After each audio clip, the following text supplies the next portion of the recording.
We thank you for the blessing of art, whether spoken or visual. We thank you for the blessing of your truth, which is available to us through art and through poetry.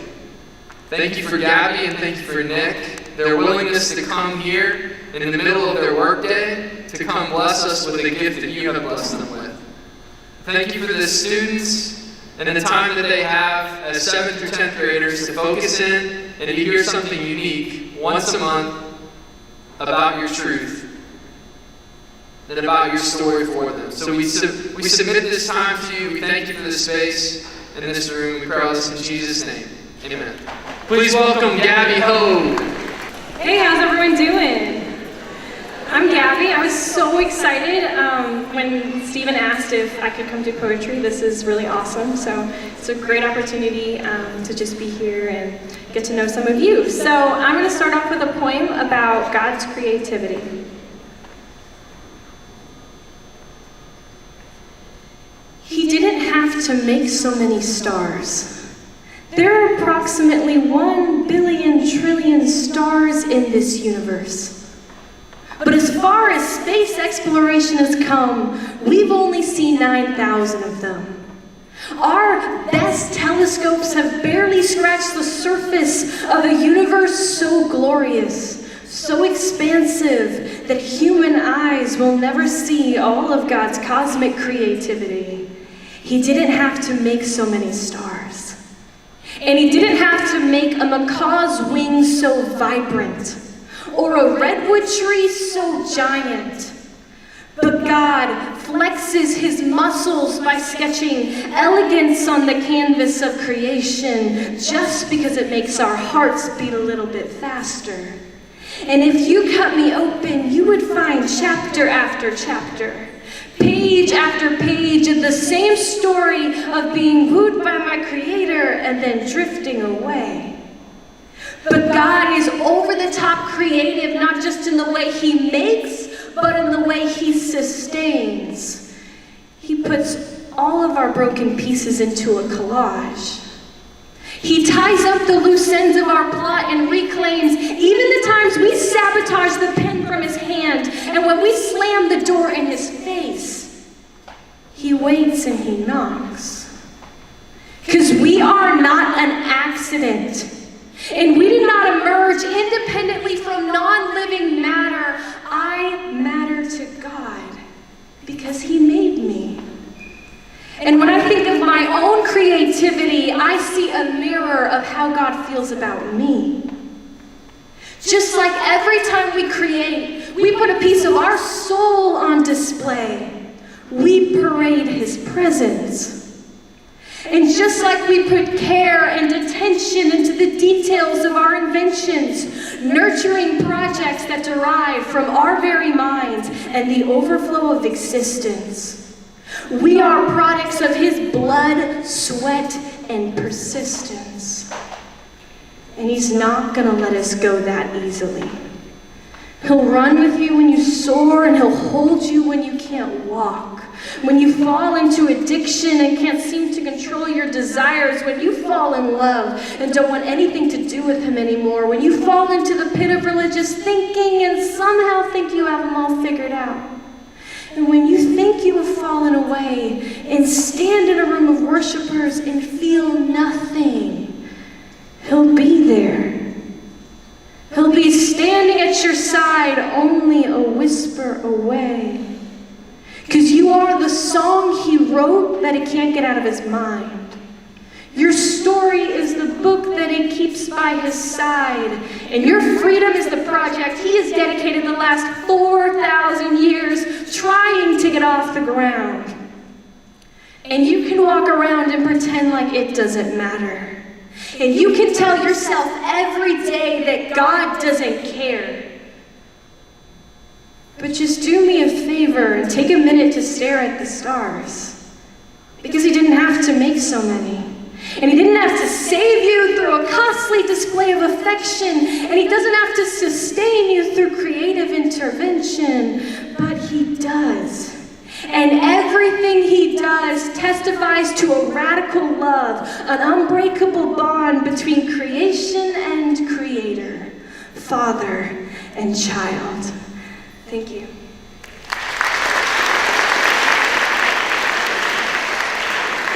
Thank you so much. This next one I'm going to share has a lot of parts of like my story and some of my struggles and stuff, so I hope you guys can connect with it.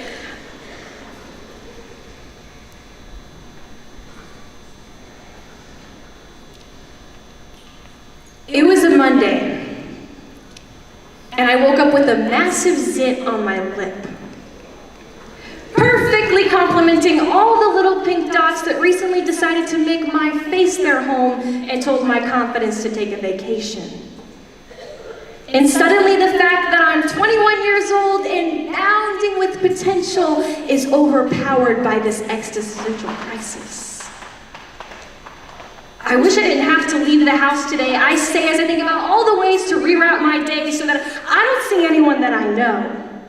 And although that may seem a bit extreme, I am merely echoing what my culture screams: having acne in your 20s is embarrassing. But I'm not the only one that's ever felt this way.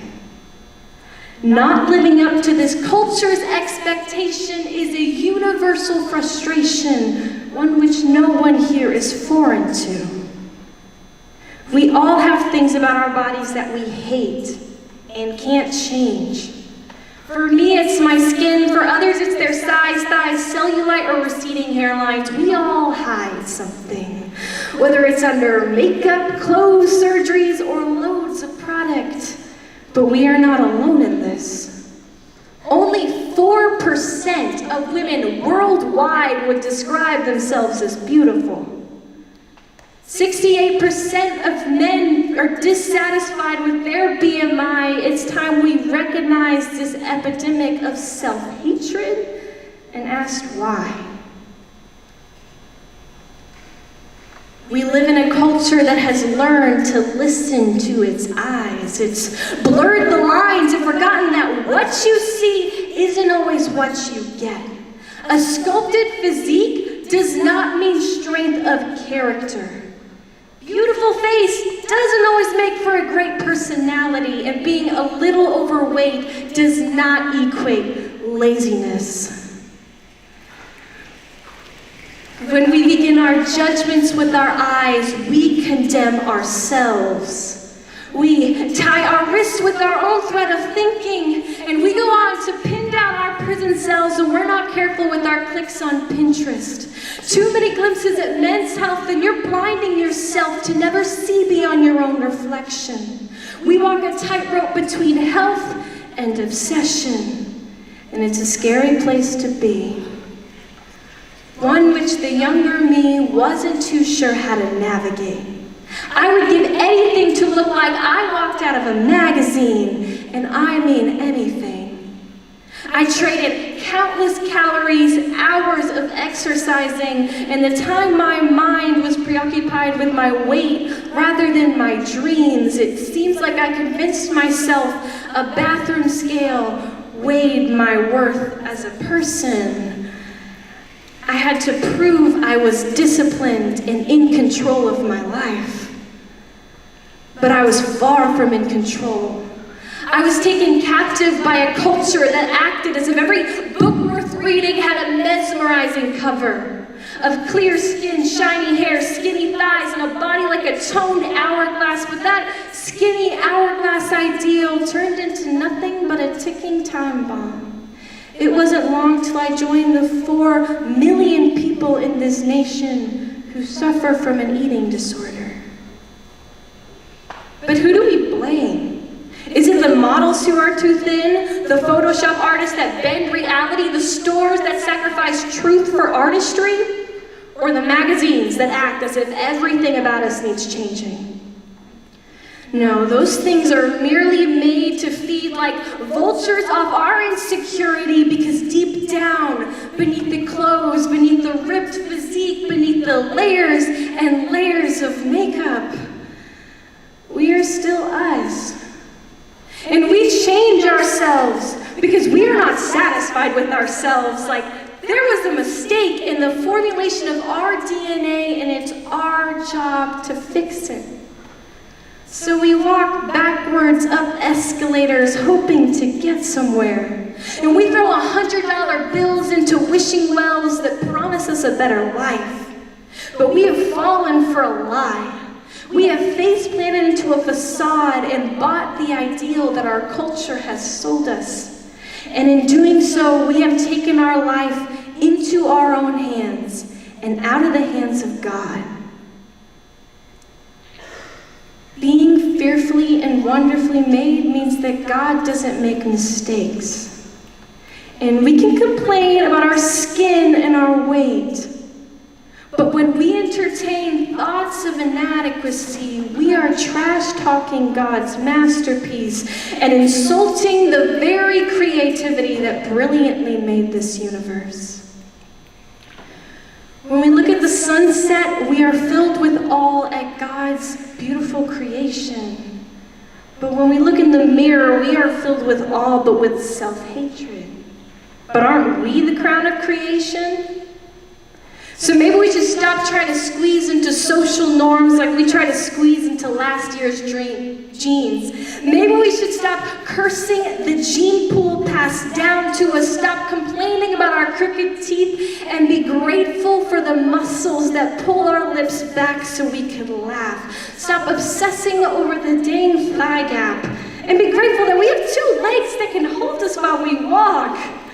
Stop obsessing over agony, and think of the armies of white blood cells tirelessly fighting the bacteria under our skin. We spend hours every day trying to fix something that isn't broken. But our bodies are not lifelong projects. They are a gift. And they are the only thing that we have to move through this world with. And I hope that you achieve more in life than reaching your ideal weight. Because this world needs to be changed more than our hair, our skin, and our face. And there's a better way to spend our time than chasing this cultural paradigm. Millions have tried. But the only ones who have ever succeeded are the ones who abandon the race and embrace the fact that you don't have to change to believe that you are beautiful. Because we are fearfully and wonderfully made.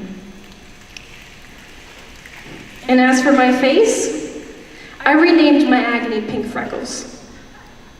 They are the constellations that cover my face. They remind me of the galaxy of my soul and the complexity of my very being. Thoughts orbit my mind, or my dreams remain as ever expanding as the universe. We are amazing creatures, and our skin will never do justice to the beauty of our souls.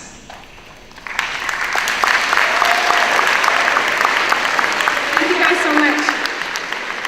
Hey, give it up one more time for Gabbie. Let's give it up for Gabbie. Okay. Bars. Awesome. Next up, we have my friend to share with us, Nick Murray. Put your hands together for Nick Murray.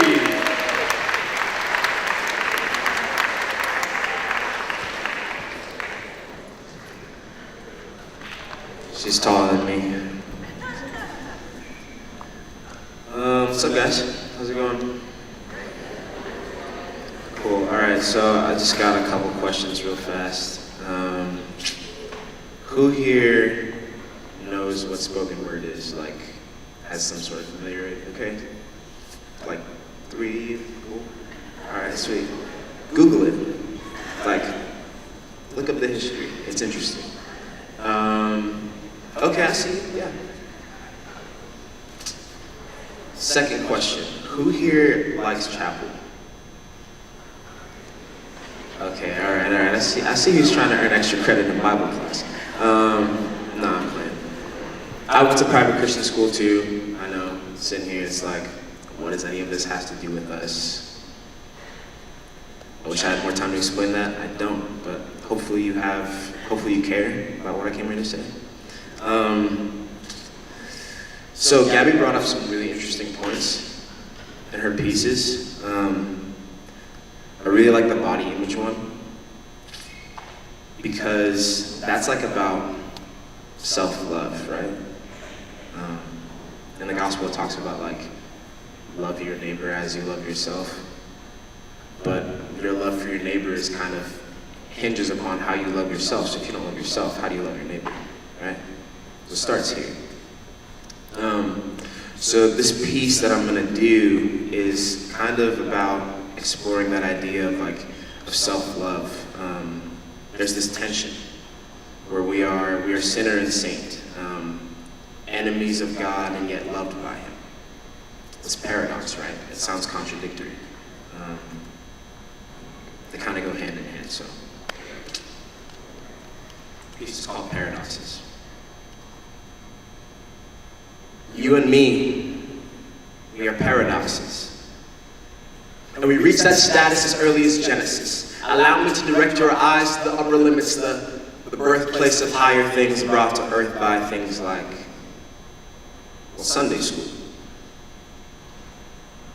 And because you attended, you think that you get it. Brought to earth by acts like God burying His hands in dirt, turns out you don't get it. Because He's got us under His fingernails, and we've got Him in our lungs, this flesh, with its ego perched like a boulder atop the slope with its oh-so-attractive inclines, disguising descent in 666-foot drops to second death. See, you think that you get it, but you are a paradox. Never doing what you love and doing what you hate always, you are a paradox. A traitor spared by the very person they betrayed. Do you get that? Trading in halos for gold, living it up YOLO instead of living out eternity, you are a paradox. And just like God proved from the very beginning, dust was never meant to stay here on earth. It was meant to go up.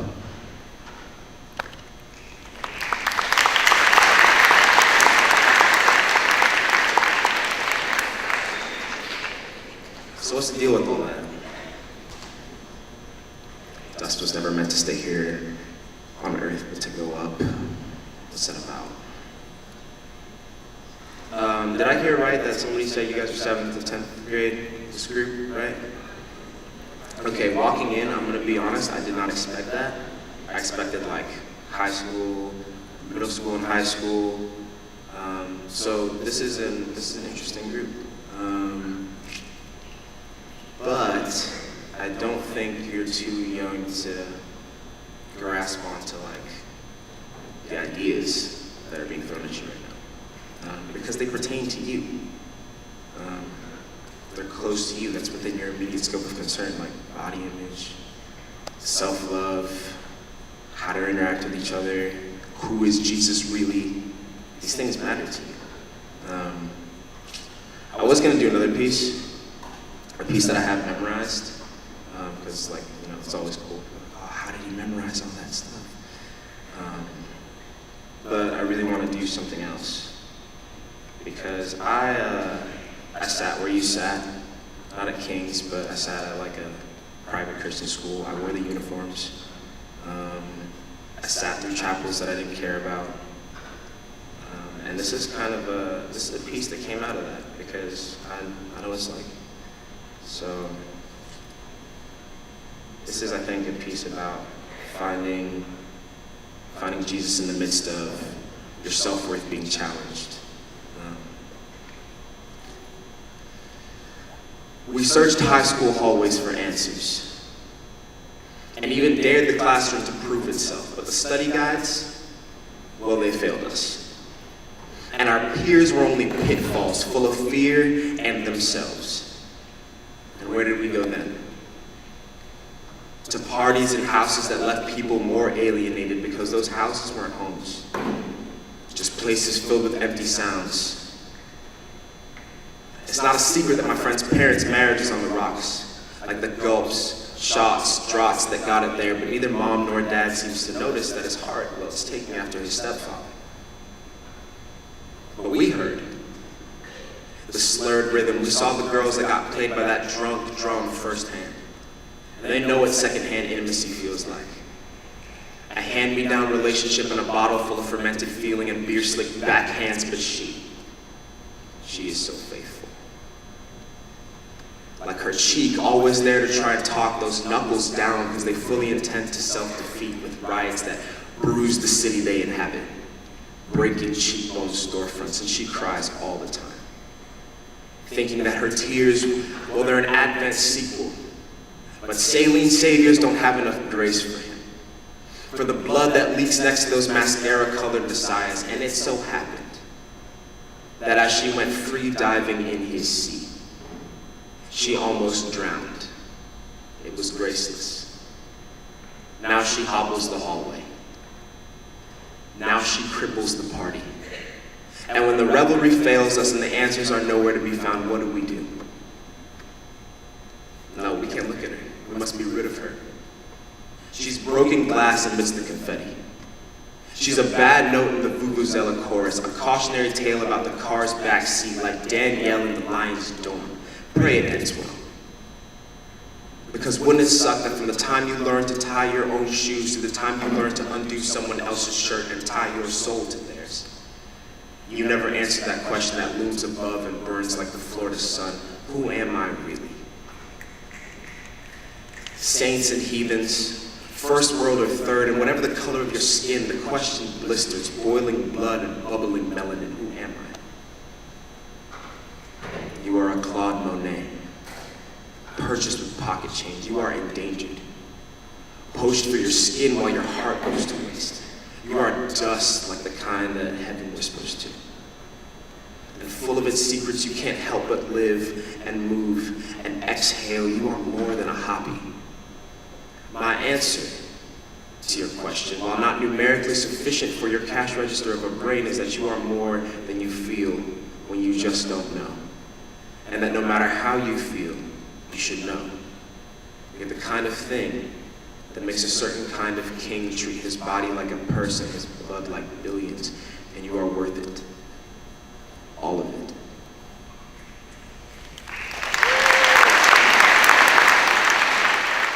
Again, let's give it up for Nick and Gabbie one more time.